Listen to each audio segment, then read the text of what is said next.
வணக்கம். அணையப்பன் திருமந்திரம் சேனலில் தமிழ் மூதாட்டி ஔவை சொன்ன ஒரு அரிய கருத்து என் ஞாபகத்துக்கு வந்தது. யார் நல்ல உறவு, யார் நல்ல உறவு என்று எல்லோரும் தெரிந்து வைத்திருக்க வேண்டுமல்லவா? அதற்காக அந்த தலைப்பில் ஔவை மூதாட்டி சொன்ன அரிய கருத்துக்களை பற்றி சிந்திக்கப் போகிறோம். முதல்ல அவள் மூதுரை என்ற ஒரு பாடலில் ஒரு பாட்டு இந்த மாதிரி சொல்கிறார். அற்ற குலத்தின் அருநீர் பறவை போல் உற்றுளி தீர்வார் உறவல்லர், அக்குலத்தில் கொட்டியும் ஆம்பலும் நெய்தலும் போலவே ஒட்டி உருவார் உறவு.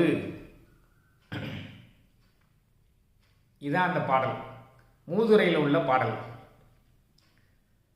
அற்ற குலத்தின் அருநீர் பறவை போல், ஒரு குளம் தண்ணீர் நிறைந்திருக்கிறது, அதில் மீன்கள் எல்லாம் துள்ளி விளையாடி கொண்டிருக்கின்றன. கரையில் குளத்தில் நீர் இருப்பதால் கரையில் உள்ள மரங்கள் பசுமையாக செழித்து வளர்கின்றன, அதில் கனிகள் காய்த்து தொங்குகின்றன. அந்த சமயத்தில் குளத்தில் உள்ள மீன்களை கொத்தி தின்பதற்காகவும் மரத்தில் உள்ள கனிகளை சுவைப்பதற்காகவும் ஏராளமான பறவைகள் வந்து அந்த குளத்தில் தங்கியிருக்கும். ஆனால் கோடை காலம் வந்துவிட்டது, குளத்தில் தண்ணீர் வற்றிவிட்டது, நீர் இல்லை, அதனால் மீனும் இல்லை. நீர் வற்றியதால் கரையில் உள்ள மரங்களும் வறட்சியின் காரணமாக இலைகளை உதிர்த்து மொட்டையாக நிற்கின்றன, பழங்கள் ஏதுமில்லை. இந்த சமயத்தில் பறவைகள் ஏதுமே வருவதில்லை.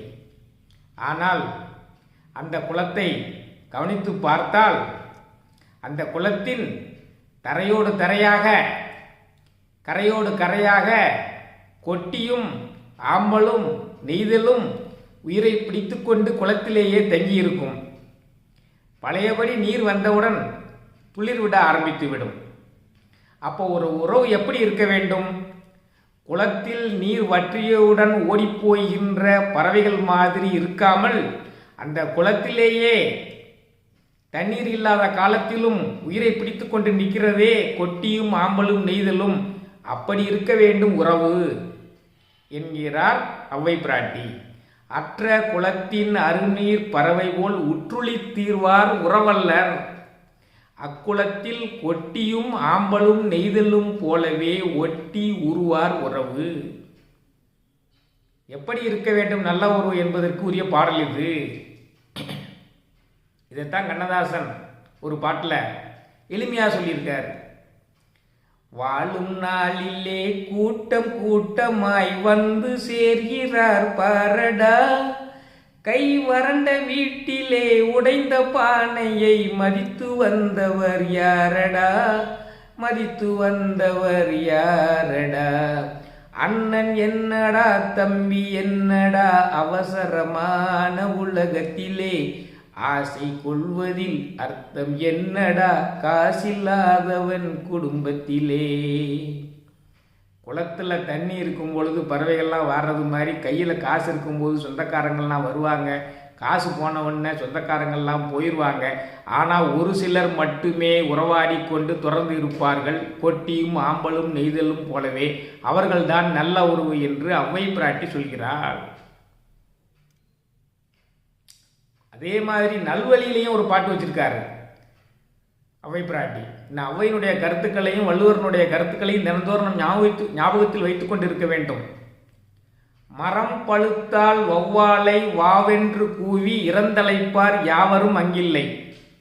மரம் பழுத்தால் வௌவாலை வாயென்று கூவி இறந்தழைப்பார் யாவரும் அங்கில்லை. சுரந்தமுதம் கற்றா தரள் போல் கரவாது அளிப்பரேல் உற்றார் உலகத்தவர். உற்றார் உலகத்தவர், உலகத்தவர்கள் எல்லாம் உறவினராகி போவார்கள்.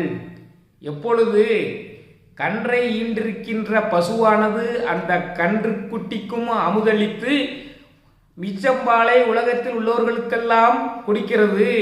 அதை போல தான் வைத்திருக்கக்கூடிய செல்வங்களை எல்லாம் தங்களுடைய குடும்பத்திற்கும் கொடுத்து உற்றார் உறவினர்களுக்கும் மறைக்காமல் மறுக்காமல் எவன் கொடுத்து கொண்டிருக்கிறானோ அவனுக்கு உலகத்தவர் அனைவரும் உறவாகி போவார்கள்.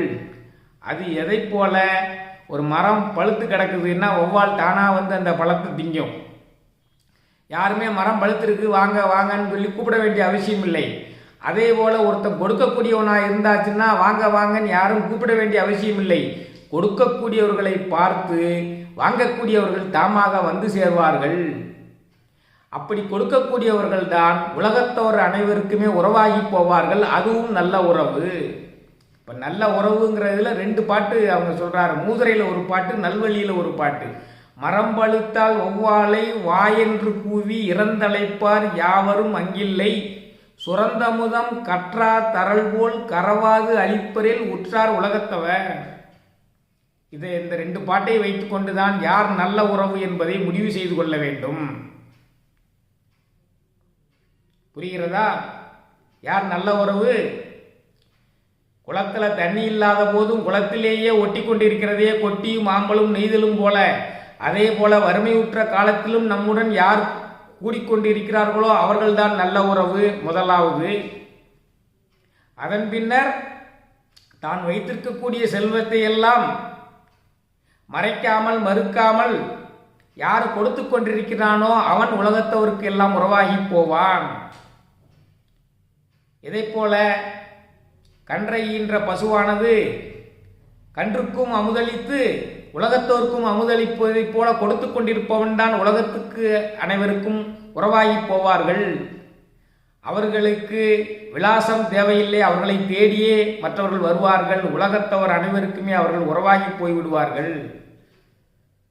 ஏனென்றால் மரம் பழுத்திருக்கிறது என்றால் ஒவ்வாளை வா வா என்று கூப்பிட வேண்டிய அவசியமில்லை, தானாகவே வந்து எடுத்துக்கொண்டு சென்றுவிடும். அதை போலவே தானாகவே மறைக்காமல் மறுக்காமல் கொடுப்பவர்களை நோக்கி உலகத்தவர் அனைவருமே வந்து பசியாற்றிக் கொள்வார்கள். அப்படிப்பட்ட குணமுடையவர்கள் உலகத்தவர் அனைவருக்குமே உறவாகி போவார்கள். ஆக வறுமையிலும் நம்மோடு இருப்பவரும் நல்லுறவு, வைத்திருப்பதையெல்லாம் மறுக்காமல் மறைக்காமல் கொடுப்பவரும் நல்லுறவு என்பதை இந்த சமயத்தில் நாம் நினைவு கூற வேண்டியிருக்கிறது. அதான் எது நல்ல உறவு என்று அவ்வை கூறுவதை இன்று உங்களுடன் பகிர்ந்திருக்கிறேன். மற்றும் ஒரு சுவையான தமிழ் செய்தியுடன் உங்களை சந்திக்கிறேன். நன்றி, வணக்கம்.